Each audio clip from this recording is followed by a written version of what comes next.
दोस्तों, भगवान कृष्ण दुनिया के सबसे बड़े रहस्य हैं। उनके जीवन से जुड़े राज हर किसी को हैरान करते रहते हैं। दोस्तों, इस वीडियो में मैं आपको 3112 ईसा पूर्व हुए भगवान श्री कृष्ण के उन रहस्यों के बारे में बताने वाला हूँ जो आपको हैरान कर देंगे। क्या नीले रंग के थे भगवान श्री कृष्ण?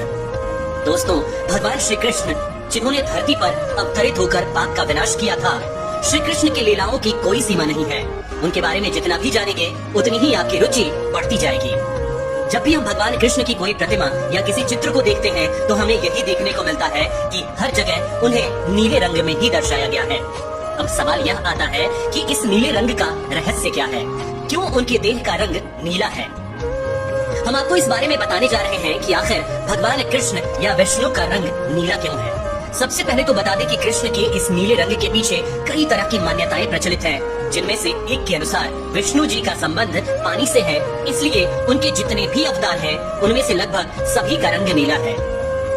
जल से जब हम विष्णु जी के नीले रंग की तुलना करते हैं तो हमें जीवन के प्रति एक और नजरिया मिलता है, और वह ये कि जिस तरह पानी हर एक चीज को खुद में घोल कर भी अपना अस्तित्व बचाए रखता है। एक अन्य पौराणिक कथा में इस बात का जिक्र किया गया है कि भगवान विष्णु ने देवकी के गर्भ में 2 बाल रोपे थे। इनमें से एक का रंग काला और दूसरे का रंग सफेद था।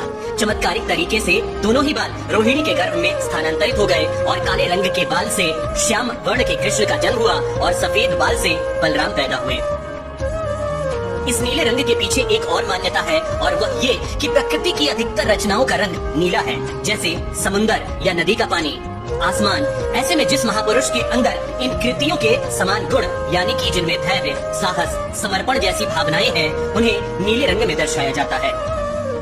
भगवान कृष्ण के भीतर ये सभी गुण मौजूद हैं और इसी के चलते उन्हें नीले रंग से दर्शाया जाता है। क्या श्री कृष्ण से जुड़ा है 786 नंबर? आमतौर पर लोग 786 नंबर को इस्लाम धर्म से जोड़कर देखते हैं। उनकी नजर में 786 का बहुत महत्व है। अधिकतर लोग इस नंबर के नोट अपने पास सहेज कर रखते हैं, तो वहीं कई लोग अपनी गाड़ियों का नंबर भी यही रखते हैं। आपको जानकर हैरानी होगी कि 786 नंबर का संबंध भगवान श्री कृष्ण से भी है। इस वीडियो में आप जानेंगे इस नंबर का कृष्ण कनेक्शन। दरअसल मुस्लिम धर्म के लोग 786 नंबर को बिस्मिल्लाह का रूप मानते हैं। कहते हैं कि अरबी या उर्दू में बिस्मिल्लाह और रहमान और रहीम को लिखने पर उसका योग 786 आता है। यही वजह है कि इस नंबर को इस्लाम सबसे पाक मानता है। शोधकर्ता राफेल पताई ने एक किताब में लिखी है जिसका नाम है द जेविस माइंड। इस किताब में लिखा है कि अगर हिंदी में 786 नंबर की आकृति पर गौर किया जाए तो यह बिल्कुल संस्कृत में लिखा हुआ ओम दिखाई देगा। माना जाता है कि 786 नंबर का संबंध भगवान श्री कृष्ण से भी है। पुराणों के अनुसार श्री कृष्ण 7 छिद्रों वाली बांसुरी को अपने हाथों की 3-3 यानी 6 उंगलियों से बजाया करते थे, और वे देवकी के 8वें पुत्र थे। इन तीनों आंकड़ों को जोड़े तो कुल योग 786 बनता है। क्यों समंदर में डूब गई द्वारिकापुरी? दोस्तों, भगवान श्री कृष्ण से जुड़ी तमाम कहानियां आज भी काफी प्रचलित हैं। कि श्री कृष्ण की नगरी समुद्र में कैसे डूब गई, ये एक बड़ा रहस्य है जिसे आज तक कोई नहीं समझ पाया। श्री कृष्ण ने जब मथुरा नगरी छोड़ी थी तो उन्होंने द्वारका को अपना निवास बनाया था। आज से हजारों साल पहले भगवान श्री कृष्ण ने इसे बसाया। यहीं बैठकर उन्होंने सारे देश की बागडोर अपने हाथ में संभाली, पांडवों को सहारा दिया, धर्म और अधर्म की लड़ाई में धर्म की जीत कराई। इस स्थान का धार्मिक महत्व तो है ही, रहस्य भी कम नहीं है। इस मामले में वैज्ञानिकों की रिसर्च बताती है कि हिम युग समाप्त होने के बाद समुद्र का जल स्तर बढ़ा था। इससे दुनिया भर में कई तटवर्ती शहर समुद्र में डूब गए। द्वारिकापुरी भी उनमें से एक है। हालांकि इस थियरी को लेकर संशय बना हुआ है। दरअसल महाभारत का इतिहास 5000 साल पुराना है, जबकि हिम युग 10,000 साल पहले समाप्त हो गया था।